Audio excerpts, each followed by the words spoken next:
अध्यक्ष महोदय, या ठिकाणी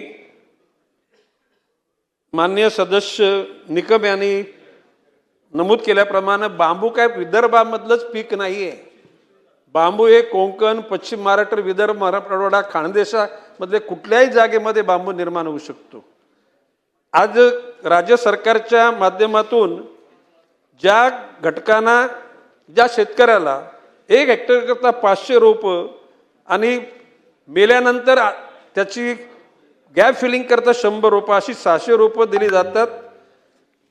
2 हेक्टर पर्यंत टिश्यू कल्चरची रोपं दिली जातात आणि त्यांना पहिल्या वर्षाकरता 90 रुपये एका रोपाला, दुसऱ्या वर्षाकरता 50 रुपये आणि तिसऱ्या वर्षाकरता 35 रुपये अशा प्रकारचं अनुदान राज्य शासनामार्फत दिलं जातं।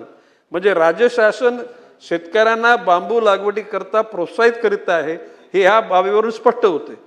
भविष्यकाळामध्ये कोकणामध्ये सुद्धा अशा प्रकारच्या बांबू लागवडीकरता शेतकऱ्यांमध्ये जागृती निर्माण केली जातील आणि विविध कृषी विभागामार्फत आणि पर्यावरण विभागामार्फत आणि वन विभागामार्फत संयुक्त प्रयत्न केले जातील, असं मी शेखरजी निकम यांना आश्वस्त करतो।